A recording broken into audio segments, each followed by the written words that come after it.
네, 그럼 이제 컨퍼런스를 다시 시작해 보도록 하겠습니다.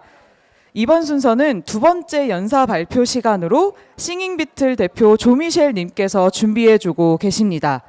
다양한 정체성, 포용하는 문화, 탈북 소년들의 K-팝 보이그룹 도전기를 주제로 이야기를 들어보려고 하는데요. K-팝으로 대표되는 문화적 다양성에 대한 이야기로 아주 흥미로운 시간이 될 것이라고 또 생각이 됩니다.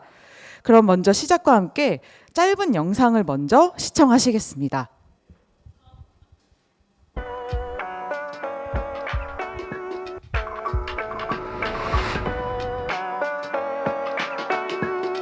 궁금한 거 싶어요. 우선 플랜 B는 뭐죠?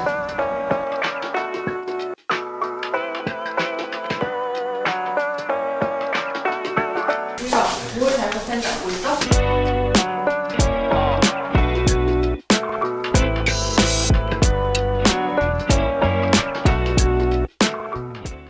조미셸 님을 무대로 모시겠습니다. 큰 박수로 환영 부탁드립니다. 네, 안녕하세요 여러분. 싱잉비틀 대표 조미셸입니다. 오늘 이렇게 주말에 시간을 내주셔서 저희 이렇게 컨퍼런스 필드에 참여해 주셔서 너무 감사합니다. 방금 보여드린 영상은 저희 회사에서 지금 준비하고 있는 오늘 또 주제이기도 한 탈북 소년들이 포함되어 있는 K-팝 보이그룹 제작기 예고편인데요. 저희 친구들이 사실 어제 성수역 앞에서 진행된 뮤직 성수에서도 또 짧게 공연을 했었어요. 그리고 오늘 제가 컨퍼런스 필드에서 이렇게 또 발표를 하게 돼서 정말 의미 있는 행사, 또 저희 이제 회사에게도 참 의미 있는 행사가 된 것 같습니다. 사실 주제는 뭐 탈북 소년들의 K-팝 보이그룹 도전기라고는 되어 있지만 오늘 저는 약간 지금까지 K-팝이 어떤 모습으로 진화해 왔고 변화해 왔으며 그 지금 이 시점에서 왜 다양성이 더 중요해지는지, 그리고 저희 탈북 친구들이 포함된 이 K-팝 그룹이 그 시점에서 어떤 역할을 하게 될지에 대한 이야기를 조금 더 드리게 될 것 같아요. 그래서 여러분 혹시 역사 좋아하실까요? 별로 안 좋아하시죠? 하지만 그래도 엔터테인먼트 이야기이니까 조금 재미있게 들으실 수 있었으면 좋겠습니다.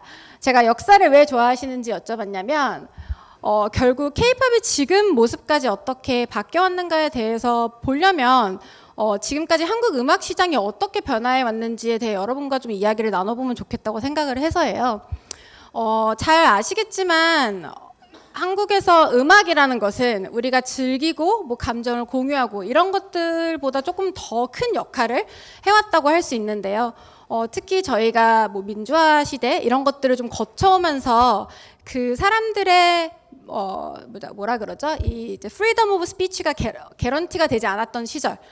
음악이라던가 예술 이런 도구를 통해서 사람들의 감정, 앞으로 세상에 대한 희망 이런 것들을 담아서 음악에 녹여냈었고, 그래서 그 당시에 금지곡도 많았지만 그렇기 때문에 음악이 우리 삶에 있어서 우리의 감정을 표현하는 역할일 뿐만 아니라 사회적으로도 상당히 파워풀한 역할을 했던 것을 알 수가 있습니다. 그렇게 시작된 1960년대, 70년대, 뭐, 여기 혹시 어르신 분들이 계시면 잘 아실 남진 씨나 나훈아 씨 같이 대변되는 그런 오빠 부대의 시작으로 우리 서태지와 아이들 같은 밴드들이 K-팝 역사에 제가 봤을 때 좀 시초라고 생각을 할 수가 있을 것 같은데요. 이 당시 K-팝은 아직 국내 시장을 좀 타겟으로 한 K-팝이었지만 상당히 젊은 층, 티네이저들이 느끼는 감정들, 그들의 생각들을 좀 대변을 하는 역할을 해왔다고 할 수 있습니다. 그래서 아주 젊은 분들은 모를 수 있지만 제가 어렸을 때 서태지와 아이들이 컴백홈이라는 노래를 냈었어요. 그 이야기가 결국에는 이제 청소년이 집에서 나를 이해를 못 해주고 우리 엄마 아빠는 왜 맨날 나한테 뭐라고 하고 그래서 집을 나가버렸죠. 가출 청소년이에요. 근데 그 친구에게 그렇게 시작을 하지만 결국에는 사실 우리는 너를 사랑해. 그러니까 집으로 돌아와. 이런 메시지가 담겨있는 노래였는데요. 실제 그 노래가 나오고서 꽤 많은 가출 청소년들이 집으로 돌아간 일이 있었어요. 그 정도로 우리 음악가들, 이 아이돌으로 대변되는 아티스트들이 사회에 큰 영향을 미쳤다고 할 수 있습니다. 그리고 서태지와 아이들을 시점으로 우리가 지금 생각하는 K-팝 아이돌의 모습을 조금 보실 수가 있는데요.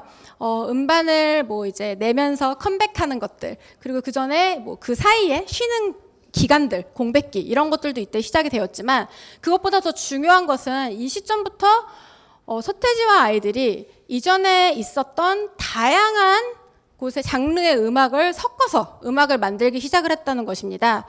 그래서 뭐 힙합이랑 락 같은 다양한 외국 장르도 이제 음악에 들어오기 시작을 했지만 서태지와 아이들은 또 우리나라 전통 악기, 태평소 이런 악기들도 많이 활용을 해서 음악을 만들 정도로 지금 K-팝을 생각하면 사실 많은 외국의 분들이 K-팝이 장르인가 이렇게 말씀을 하시는데 K-팝을 한 장르라고 말하기에는 사실 상당히 많은 음악 장르가 들어가 있잖아요.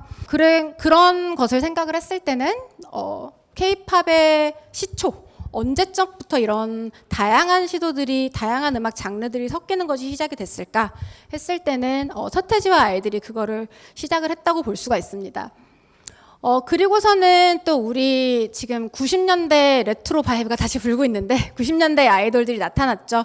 SM 엔터테인먼트나 JYP, YG 엔터테인먼트 같은 대형 기획사가 처음부터 끝까지 기획된 기획형 아이돌, H.O.T, 뭐 핑클, SES 이런 팀들을 내기 시작하면서 진짜 아이돌이라는 이름이 붙기 시작을 합니다. 그래서 이런 아티스트들은 여전히 국내 시장에 많이 국한이 되어 있었지만 이때부터 우리 아티스트들이 해외로 나가기를 시작을 했어요. 실제 SES 같은 팀은 각 멤버가 한국 그리고 일본, 미국 국적을 가지고 있는 멤버로 구성을 해서 애초에 구성을 할 때부터 우리나라 밖의 시장까지 염두에 두고 만들어진 팀이라고 할 수 있고 SES가 어떻게 보면 지금 일본에서 굉장히 잘 되고 있는 K-팝 아티스트들의 가장 오래된 선배들 중 하나라고 볼 수 있을 것 같습니다. 그리고 이 시점이 우리가 한류라는 말이 처음으로 등장하기 시작한 때인데요. H.O.T가 베이징에서 이제 처음 콘서트를 하게 되었는데 그 콘서트에서 이제 그 당시에는 여러분 온라인 티켓팅이 없었어요. 그래서 티켓을 사려면 이 티켓을 파는 부스 앞에 줄을 서가지고 사야 되는데 그 순서대로 티켓이 나가지 않습니까? 그래서 내가 먼저 사려면 밤을 새고 텐트를 쳐서라도 그 이제 기다려서 티켓을 사는 구조였는데 그때 이제 중국 사람들이 이 한국에서 온 아티스트의 콘서트를 보려고 중국의 소녀들이 막 2박 3일씩 텐트를 치고 그 체육관 앞에 줄을 나래비로 서가지고 이제 티켓을 사려고 기다리고 있는 걸 중국 기자가 본 거예요. 그래서 이게 도대체 무슨 상황인가 하고 봤더니 그 당시 이제 H.O.T의 팬들이었던 중국 소녀들의 이제 가방에 태극기가 붙어 있는 것을 보고 그 사진을 보도를 하면서 그때 처음으로 이야기합니다. 코리안 웨이브, 한류. 그래서 한국에서 온 아티스트들이 우리 중국 티네이저들을 홀렸다 이렇게 얘기를 하면서 지금은 한류라는 말이 상당히 많이 대중화가 됐기 때문에 많이 이야기되고 있지만 이 당시 처음으로 그렇게 리포팅을 하고 한류가 시작이 되었다고 할 수 있습니다. 하지만 안타깝게도 아직 대부분의 노력들이 국내에 많이 국한이 되어 있었죠. 하지만 뭐 소녀시대, 빅뱅, 동방신기 이런 팀들로 대표되는 2세대 아이돌이 등장을 하면서 K-팝은 해외 시장으로 눈을 돌리기 시작을 합니다. 그리고 이 시점이 약간 K-팝의 프로덕션의 글로벌라이제이션이 조금 시작된 시기라고 볼 수가 있는데요. 1세대 아이돌을 통해 배운 레슨을 통해서 이 기획사들은 조금 더 체계적인 트레이닝과 제작 과정을 거쳐서 2세대 아이돌을 제작을 하게 되고 이렇게 제작된 아이돌들은 한국을 넘어서 일본, 동남아, 중국 같은 다양한 시장들을 타겟을 하기로 다양한 타겟을 가지고 하는 것으로 기획이 됩니다. 그래서 실제 뭐 동방신기 같은 팀들은 이름이 동방에서 신이 일어난다라는 한자어를 신조어로 졸업합을 해서 만들었을 정도로 한자 문화권에 있는 다양한 국가들을 타겟을 하기 위해 만들었고요. 뭐 슈퍼주니어 M이라던가 엑소 같은 팀들은 중화권 시장을 구체적으로 조금 더 로컬라이징해서 타겟하기 위한 팀들로 구성이 되어서 이제 아시아 내부에서는 K-팝이 단연 주류 음악으로 독보적으로 성장을 하게 됩니다. 그리고 이 시점부터 이제 북유럽, 미국 같은 국가에 있는 프로듀서들과 작곡가들을 한국으로 초청해 한국 작곡가들과 이 북유럽, 미국 작곡가들의 콜라보레이션을 통해서 만들어진 이미 세계화가 된 음악을 만들기 시작을 하게 돼요. 그래서 실제 뭐 지금도 그렇지만 이 외국 분들이 들었을 때 K-팝의 음악은 뭔가 익숙하면서도 새로운 그런 음악이 되게 됩니다. 그래서 이렇게 조각 같은 외모를 가진 아이돌들이 칼군무를 추면서 자신들에게 익숙한 노래를 부르는 것에 대해 상당히 열광하게 되고 그런 부분들이 또 K-팝의 성장 동력 중에 하나라고 볼 수가 있어요. 그리고 K-팝의 또 재미있는 부분은 보는 음악이라고 하는 것입니다. 그래서 K-팝 음악을 사실 듣기만 하면은 물론 저도 K-팝을 만드는 사람이지만 가끔 시끄럽다고 느낄 때가 있어요. 꽝꽝꽝꽝 많이 터지잖아요. 그런데 이것을 뮤직비디오라던가 공연을 하는 영상과 같이 보게 되면은 너무 이렇게도 멋있는 음악이 또 없습니다. 그렇게 돼서 좋은 점은 무엇이냐면 한국어로 우리 아티스트들이 대부분 노래를 하잖아요. 그런데 그 언어 장벽을 넘어서 즐길 수 있는 콘텐츠로 K-팝이 부상을 했고 그렇기 때문에 K-팝 음악이 해외에서도 많은 팬들을 확보를 할 수 있었습니다. 하지만 이 2세대 K-팝에서도 이 우리 아티스트들이 아시아 밖으로 나가는 데는 조금 많이 어려움이 있었어요. 뭐 소녀시대라던가 보아 이런 아티스트들이 외국 서구 시장, 미국이라던가 유럽 이런 서구 시장의 문을 많이 두드렸었지만 그런 그들의 시도들이 아주 큰 임팩트를 남기지는 못했었습니다. 물론 강남 스타일을 냈었던 싸이 씨가 상당히 큰 성공을 거두긴 했었지만 싸이 씨는 사실 K-팝이라고 하기에는 아이돌 같은 느낌보다는 좀 독보적인 캐릭터였고 뭔가 특정 기획에 들어갔다기보다는 우리 유튜브에 영상이 바이럴해짐으로써 글로벌 히트가 되었던 거기 때문에 우리가 다시 이것을 리크리에이트하는 것은 조금 쉽지가 않았었던 그런 경우라고 볼 수 있어요. 하지만 여러분들 잘 아시는 방탄소년단 BTS가 메가 히트를 거두면서 BTS가 히트를 거두면서 결국 K-팝이 지금 글로벌 시장에서도 가장 주목을 받는 그런 음악 시장이 되었는데요. 여러분 이렇게 제가 말씀드리면 좀 놀라실 수도 있는데 한국 음반 시장이 전 세계에서 지금 가장 큰 음반 시장이에요. 안 놀라시네요. 전 좀 놀랐는데. 그리고 우리 팬데믹 동안 전 세계 음악 시장이 결국에는 조금 많이 하향세를 보였거든요. 왜냐하면은 새로운 음악도 많이 안 나오고 공연도 많이 안 하게 되니까. 그런데 너무 재미있게도 한국 음악 시장은 그동안 홀로 유일하게 높은 성장세를 기록을 했고 작년에 한국 음악 시장이 전 세계에서 가장 빠르게 성장하는 음악 시장이 되었습니다. 그것은 BTS, 블랙핑크 같은 팀들의 저력도 당연히 있겠지만 이런 K-팝 음악을 많이 사랑해주고 소비를 해주는 다양한 곳에 다양한 국적의 팬들 덕분에 우리가 그런 성장을 봤다고 할 수가 있는데요. 지금 K-팝 시장에서는 약 1억 명 이상의 해외 팬들이 존재를 하고 있습니다.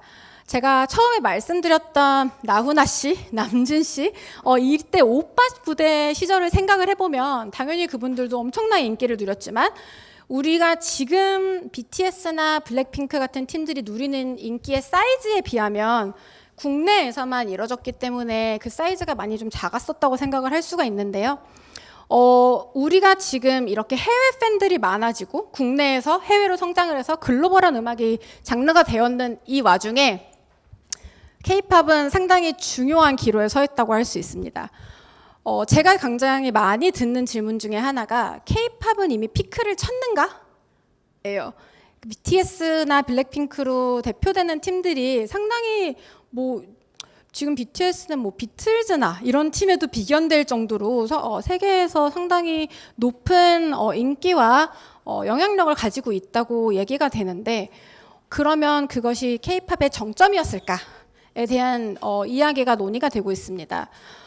그것이 아니다라고 증명을 하기 위해 상당히 많은 기획사들, 하이브, SM, JYP 그리고 또 저희 싱잉비트를 포함해서 많은 회사들이 감사합니다.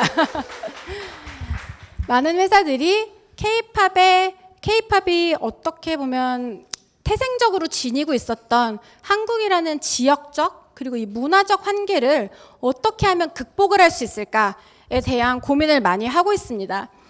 그 실예로 가장 좋았던 케이스는 방탄소년단의 Love Yourself 캠페인이라고 볼 수 있는데요. 정신건강이라던가 서스테이너빌리티 같은 이런 주요 ESG 지표들이 지금 우리나라에서는 MZ세대지만 젠지, 그 외국의 젊은 층에게 상당히 중요한 가치들로 인정을 받고 있고, 그런 가치를 기반으로 만들어진 캠페인들이 전 세계에서 큰 히트를 치는 걸 보고 우리가 이미 증명이 된 것을 봤죠. 그러면 이것을 어떻게 다시 만들어낼 것인가에 대한 고민을 하고 있고, 그래서 뭐 이 회사들도 미국이라던가 뭐 유럽의 회사들과 파트너를 해서 이제 한국인들로만 만들어진 것이 아닌 뭐 인종과 문화와 종교와 이런 것들이 상관없이 멤버들이 뽑혀지고 그들이 모였을 때 어떻게 하면 그럼에도 불구하고 우리 K-팝 성공 포뮬라가 통할 수 있는지를 테스트하기 위한 기점에 서 있다고 할 수 있습니다. 저희 또한 그런 가설을 테스트해보고 세계 시장에서 K-팝이 지속 가능한 음악의 시스템으로 퀄리티 있는 컨텐츠를 제작하는 플랫폼으로 발돋움을 시키기 위해서 내부에서 준비하고 있는 팀이 앞서 말씀드렸던 탈북 소년들이 포함된 팀이라고 할 수 있습니다. 사실 탈북민, 북한이라고 하면 여러분들 많이 지금까지 매체에서 소비되었던 방식을 떠올리기가 쉬우실 것 같아요. 뭐 가난과 굶주림 혹은 뭐 독재 이런 것들이 저희가 많이 생각하는 키워드인데, 저희는 이런 것보다는 이 친구들의 개개인의 스토리, 휴머니티에 좀 포커스를 하고자 합니다. 제가 이 친구들이랑 이야기를 나눠보면 너무 재밌는 일이 많아요. 그래서 너무 그냥 힘들고 이렇게만 살았을 것 같은데 다들 거기서 연애도 했고요. 첫사랑도 있었고 친구들이랑 싸우기도 하고 좋았던 것, 뭐 슬펐던 것, 이런 인생의 희노애락이 다 있었다는 것을 알 수 있었습니다. 거기서 저희가 발견한 것은 사람이 어디서 왔고 어떤 나라에 살았건 혹은 어떤 문화권에서 했던 건 간에 우리는 인간으로 모두 공유하는 가치, 공유하는 감정이 있다. 그것은 더 나은 내일을 소망하고 싶은 마음, 그리고 뭐 사랑하는 사람들이 주변에 있다는 것, 뭐 혹은 우리는 화도 나고 짜증도 나죠. 이런 감정들이 결국 어디에서 왔던 건 간에 모두가 공통적으로 느끼는 것이고, 이런 스토리를 녹여낼 수 있는 음악을 할 수 있다면 세상의 그 어떤 누구에게도 감동을 줄 수 있겠다라는 생각을 해서 어떻게 보면 우리에게서 가장 먼 곳에 살고 있는, 가깝지만 아주 멀죠. 우리랑 가장 다른 사람으로 생각이 되고 우리랑의 접점이 가장 없을 것 같은 탈북민들과 함께 K-팝 보이그룹을 만들어 보려고 지금 노력을 하고 있습니다. 그래서 감사합니다. 당연히 같은 이 반도 내에 있었지만 살아온 경험과 문화가 상당히 달랐기 때문에 저희 회사 내부에서도 여러 가지 부침과 스트러글들이 있었던 것 같아요. 간단하게는 정말 뭐 얘기하자면 아주 사소한 것인데요. 언어 차이부터.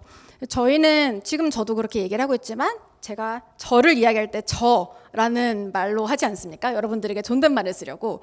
근데 북한에서는 나를 칭할 때 저라는 말이 없고 무조건 나라고 칭한다고 해요. 그래서 이 친구들이 대표님 나는 그렇게 한 적이 없어요 라고 얘기를 하는데 제가 약간 기분이 묘한 거예요. 그래서 이게 뭐라고 하는 거지? 그래서 이제 근데 저한테는 설명을 해줬으니까 제가 이제 이해를 했는데, 외부에서 트레이너 선생님들이 오셨는데 선생님 나는 그렇게 연습 안 했습니다. 그래서 이거 잘못하면 우리 아이들이 되게 버릇없는 아이들로 비춰질 수 있겠구나. 그래서 선생님들께도 좀 상당히 오랜 시간을 들여서 사실 저희 언어에는 이런 다른 것들이 있고 아이들이 절대 선생님께 무례하게 굴려고 그렇게 하는 얘기가 아닙니다. 지금 습관이 이래서 이렇게 하고 있지만 앞으로 뭐 상호간에 당연히 존중하는 마음을 가지고 커뮤니케이션을 할 거예요. 이런 이야기들을 좀 미리 말씀드려야 했던 것들도 있고, 또 이제 북에서 온 친구들이기 때문에 온 친구들이어서는 아니지만 북에서 와서 이제 한국에 왔을 때 이 친구들이 겪어야 했던 어려움들이 또 있었어요. 우리는 다 보통 유치원에서 초등학교부터 영어를 배우잖아요. 그죠? 그리고 카페에 가면은 저 아이스 아메리카노에 더블샷 말고 뭐 트리플샷으로 해주시고요. 디카페인으로 먹고 싶은데 톨 사이즈 주세요. 이런 식으로 지금 제가 한 말이 다 영어죠. 이런 것들마저 이 친구들에게는 너무 어려운 거예요. 그래서 우리는 글로벌 그룹으로 갈 거야 라고 해서 이 친구들에게 영어를 가르치려고 앉았는데 ABC를 그리는 것부터 시작을 했습니다. 쓰는 것도 아니에요. 왜냐하면 생전 처음 보는 말이니까 ABC를 그리는 기분으로 외우더라고요. 그런 친구들이 지금은 한 미국 초등학교 4, 5학년 수준으로 그래도 쓰고 어느 정도 말할 수 있는 공부를 정말 열심히 하고 있어요.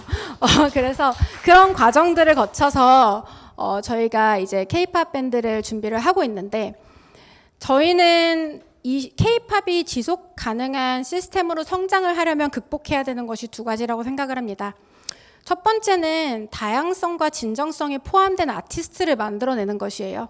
한국인으로만 만들어져서 외국인을 데려다가 한국인처럼 만드는 시스템이 아니라 각각이 가지고 있는, 개개인이 가지고 있는 그들의 아이덴티티를 셀러브레이트하고 그것을 통해 대중들과 진정성을 가지고 교감할 수 있는 아티스트를 제작을 하는 것을 목표로 하고 있고요. 두 번째는 많이들 생각하셨겠지만 아티스트의 정신건강 문제. 그래서 정말 안타깝게도 최근에 우리가 K-팝 아티스트들이 정신건강 이슈 때문에 많이 힘들어하고 또 안 좋은 선택들을 하게 된 경우가 있었던 것도 많이 봐왔어요. 그래서 아티스트가 회사에서 일방적으로 뭔가 얘기를 듣고 만들어내는 뭔가 인형처럼 하는 그런 아티스트가 아니라 우리 기획 전부터 우리는 아티스트를 서로 존중하고 그리고 아티스트가 건강하고 긍정적인 태도로 계속 회사와 일을 나갈 수 있는 시스템을 만들어가야 한다라는 기조를 가지고 저희 회사 내부에서도 이제 정신건강 코칭뿐만이 아니라 성숙한 멘토 커뮤니티 등을 제공해서 이 친구들이 회사 욕을 하고 싶을 수도 있잖아요. 그럼 가서 할 수 있는 그러면서도 또 동시에 긍정적인 피드백을 주실 수 있는 커뮤니티를 만드는 데도 힘을 쏟고 있고요.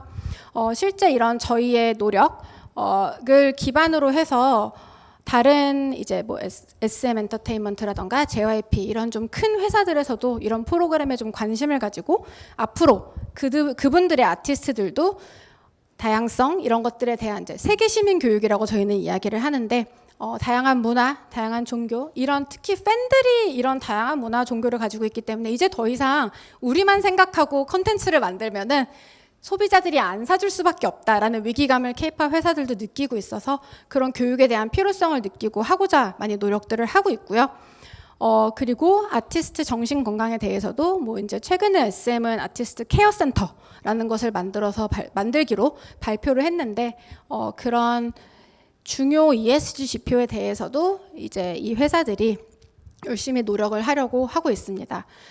그래서 저희 친구들 또한 이 모든 것의 극단점에 있는 멤버들이 조금 있는데 이 친구들로 대표되는 것이 결국 K-팝에서 지금까지 우리가 볼 수 없었던 다양성이라고 생각을 해요. 그래서 이 친구들이 사회에서 물론 저희는 회사기 때문에 성공을 하는 것도 너무 중요하지만 너희의 스토리를 음악이라는 플랫폼을 통해 사람들과 공유하고 그리고 그 사람들이 너희의 스토리에 공감을 해줄 때 그 어떤 것보다 파워풀한 변화의 물결을 만들 수 있을 거다라는 미션을 가지고 아이들이 매일매일 아침부터 밤까지 열심히 연습을 하고 있습니다. 그래서 제 시간이 아마 다 됐을 것 같은데요. 저희의 우당탕탕 탈북 소년들이 포함된 K-팝 보이그룹은 내년 중순쯤에 소개를 해드릴 수 있을 것 같아요. 그래서 일단 미국에서 먼저 데뷔를 시키고 한국으로 진출을 한다니 참 말이 재밌죠. 한국으로도 진출을 하는 것을 목표로 하고 있고요. 저희 친구들이 앞으로 열심히 꿈을 향해 달려가는 모습을 많이 지켜봐 주시고 응원해 주시면 저희 또한 큰 힘이 될 것 같습니다. 오늘 이렇게 좋은 자리 불러주셔서 너무 감사합니다. 네, 조미셸님 감사합니다. 네, 퇴단해 주시면 됩니다. K-팝이 지닌 다양성의 의미를 알 수 있어서 개인적으로도 무척 재미있는 시간이었는데요. 왜 K-팝이 전 세계 공감을 이끌어내며 사랑을 받고 있는지 좀 더 깊이 있게 이해할 수 있는 시간이었던 것 같습니다. 오늘 소개해 주신 그 탈북 소년들이 포함된 보이그룹도 앞으로 많은 사랑을 받을 것 같아서 여러분도 관심 있게 소식 나오면 봐주시면 좋을 것 같아요. 네.